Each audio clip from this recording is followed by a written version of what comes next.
ঘন বনের গভীরে একটি অবলা হরিণী কাঁদছিল, আর সেই কান্না শুনে থেমে গিয়েছিলেন দুনিয়ার সবচেয়ে দয়ালু মানুষ হযরত মুহাম্মদ সাল্লাল্লাহু আলাইহি ওয়াসাল্লাম।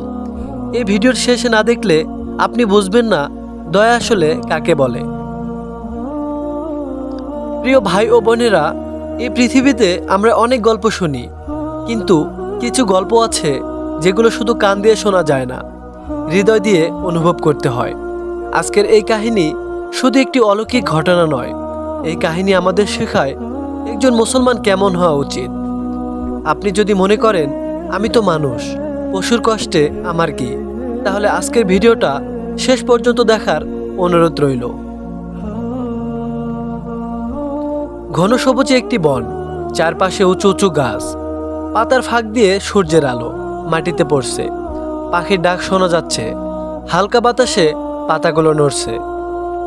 এই বনের পাশ দিয়ে হেঁটে যাচ্ছেন হযরত মুহাম্মদ সাল্লাল্লাহু আলাইহি ওয়াসাল্লাম কয়েকজন সাহাবীকে সঙ্গে নিয়ে। হঠাৎ একটি শব্দ, কান্নার শব্দ। এই কান্না কোনো মানুষের নয়, এই কান্না একটি অবলা হরিণীর। বনের ভেতর তাকিয়ে দেখা গেল একটি হরিণী শিকারের ফাঁদে আটকে আছে, তার পা শক্ত দড়িতে বাঁধা। সে দাঁড়িয়ে নেই, সে ছটপট করছে, একবার ডানে একবার বামে, কিন্তু যতই ছটপট করে দড়ি ততই পায়ে ঢুকে যাচ্ছে। প্রিয় ভাই ও বোনেরা, আপনি কি কখনো ভেবেছেন একজন মা, সে মানুষ হোক বা পশু, তার বুকের ব্যথা কি আলাদা?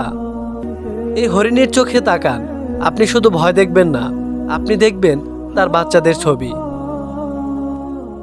এই জায়গায় আমি আপনাকে একটি প্রশ্ন করি, আপনার যদি সন্তান থাকে আর আপনি যদি জানেন আপনি না গেলে সে ক্ষুধায় কাঁদবে, তাহলে আপনার বুকের ভেতর কি হতো? ঠিক তখনই আল্লাহর কুদরতে এক অলৌকিক ঘটনা ঘটে। হরিণী কথা বলতে শুরু করে। সে বলে, হে আল্লাহর রাসূল, আমি আপনাকে চিনি। সে কাপা কণ্ঠে বলে, এই বনের গভীরে আমার দুটি ছোট বাচ্চা আছে, তারা এখনো দুধ খায়, আমি না গেলে তারা মারা যাবে। ভাই, এই কথা শুনে সাহাবীদের চোখ ভিজে গেল, আর রাসূল সাল্লাল্লাহু আলাইহি ওয়াসাল্লাম তিনি চুপ করে শুনলেন।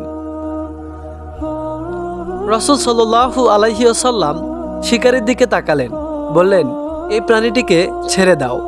শিকারী বলল, এটা আমার শিকার, আমি সারাদিন বনে ঘুরে ধরেছি। নবী সাল্লাল্লাহু আলাইহি ওয়াসাল্লাম শান্ত কণ্ঠে বললেন, আমি দায়িত্ব নিচ্ছি, সে ফিরে আসবে। তারপর হরিণের দিকে তাকিয়ে বললেন, তুমি কি আল্লাহকে সাক্ষী রেখে কথা দিচ্ছ তুমি ফিরে আসবে? হরিণী বলল, আল্লাহর কসম, আমি ফিরে আসব।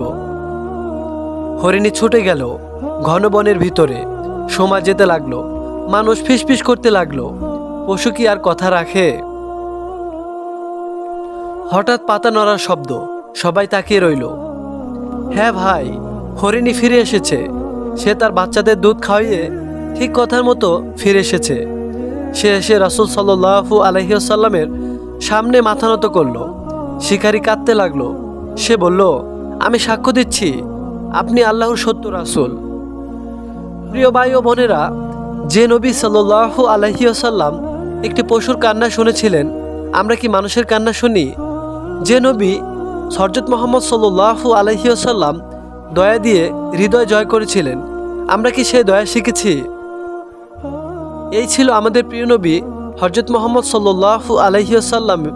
শেষ করার আগে চলুন একসাথে দরুদ পড়ি। আল্লাহুম্মা সাল্লি ওয়া সাল্লিম আলা নাবিয়ানা মুহাম্মদ সাল্লাল্লাহু আলাইহি ওয়াসাল্লাম। ভিডিওটি যদি আপনাদের ভালো লাগে অবশ্যই শেয়ার করে সবাইকে দেখার সুযোগ করে দিন।